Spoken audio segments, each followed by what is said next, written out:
Hello, सलाम, नमस्ते। मैं हूँ स्टोरी वाली नेहा और स्वागत है आपका ज्ञान कोश बाय लव में। और आज की कहानी होने वाली है बेहद दिलचस्प। तो आज की कहानी का नाम है मुसीबत का मारा। चलो फिर सुनते हैं आज की कहानी।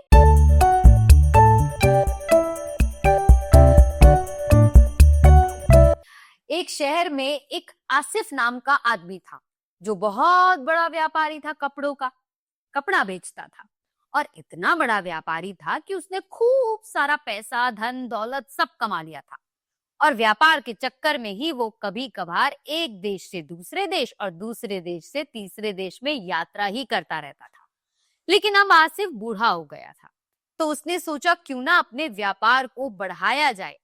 अब उसने सोचा व्यापार को कैसे बढ़ाया जाए, तो उसने सोचा क्यों ना अपने बेटे मुर्शिद को ये सब कुछ सिखाया जाए।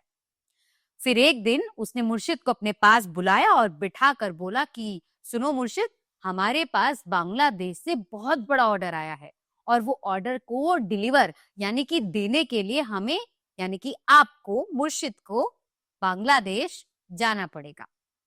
अब मुर्शिद तो पहले कभी किसी देश नहीं गया था और वो ये सोच के बहुत खुश हो गया था कि घूमने जाऊंगा, नया देश देखूंगा, नए लोगों से मिलूंगा, जैसे हम भी हो जाते हैं ना नानी के घर जाने से पहले। बस वैसे ही मुर्शिद भी खुश हो गया।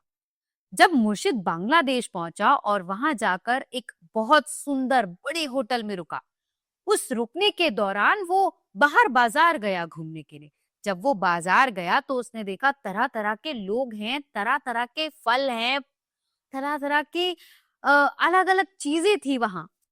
और उस दौरान उसकी नजर पड़ी एक विशाल से यानी कि बड़े से फ्रूट पे। उसने फल वाले से पूछा, भैया इसे क्या कहते हैं? फल वाले ने कहा, भैया इसे कटहल कहते हैं।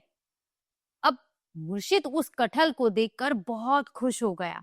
उसने सोचा जब ये फल बाहर से इतना सुंदर और इतना अलग दिखता है तो अंदर तो बहुत स्वाद होगा, क्यों ना इसे खाया जाए। उसने फल वाले से पूछा कि भैया इसका क्या दाम है? फल वाले ने कहा 10 आना है भैया। मुर्शिद को उसकी कानों पर यकीन नहीं हुआ। उसने सोचा इतना बड़ा फल और सिर्फ 10 आना, ये तो बहुत सस्ता है। पक्का इसने शायद सही से सुना नहीं होगा फल वाले ने। जब मुर्शिद को इस बात पर यकीन नहीं हुआ तो उसने अपनी जेब से पैसे निकाले और फल वाले को फटाफट देकर वो फल अपने होटल ले गया। होटल पहुंचकर उसने फल को काटा और खाने लगा। उसे बड़ा स्वाद आ रहा था, इतना स्वाद आ रहा था कि मुर्शिद ने आधे से ज्यादा कटहल एक ही बार में खा लिया। लेकिन अब उसका पेट भर गया था। फिर वो उसने हाथ धोने गया। वो जितना ज्यादा हाथ धोता उसका हाथ उतना चिपचिपा और गंदा हो जाता। फिर उसने अपने कपड़ों पे लगे दाग को धोना चाहा, कपड़े भी चिपचिपे हो गए। उसने सोचा बाहर जाकर इसका कुछ हल निकालता हूँ। वो जब बाहर गया तो लोग उसके कपड़ों पे लगी चिपचिपाहट और हाथ पे लगी चिपचिपाहट को देखकर हंसने लगे। क्या ये अच्छी बात है? क्या हमें किसी पे हंसना चाहिए? बिल्कुल नहीं हंसना चाहिए। मुर्शिद थोड़ा सा घबरा गया। अपनी चिपचिपाहट को देखते हुए वो एक दुकान में जाकर छिप गया। वो दुकान गहनों की थी और उसमें जितने भी लगे गहने थे वो भी मुर्शिद के कपड़ों पे आके चिपकने लगे। अब जैसे ही वो गहने मुर्शिद के कपड़ों पे आके चिपकने लगे, दुकान वाली ने शोर मचाना शुरू कर दिया, चोर चोर चोर पकड़ो। अब मुर्शिद जैसे ही वहां से बाहर निकला, वहां पर कुछ बच्चे मिट्टी के ढेर में घूम रहे थे, लोटपोट हो रहे थे और वो सारे गहने मुर्शिद पर आकर चिपक गए। धूल और गहनों में लिपटा मुर्शिद भागने लगा और भीड़ भी उसके साथ साथ भागने लगी, क्योंकि दुकान वाले ने तो चिल्लाया था ना, चोर चोर पकड़ो। अब इस भागम भागी में पूरी भीड़ इकट्ठी हो गई और भीड़ में पकड़कर मुर्शिद को पुलिस के हवाले कर दिया। जैसे ही पुलिस आई उसने बहुत बोला कि भाई साहब मेरी गलती नहीं है, ये तो पता नहीं मेरे कपड़ों पर कैसे गहने चिपक गए। फिर उसी दौरान वहां पर एक व्यापारी गुजर रहा था। उसने कहा, आप चाहे तो ये व्यापारी मेरे जान पहचान के हैं, आप इनसे पूछ सकते हैं।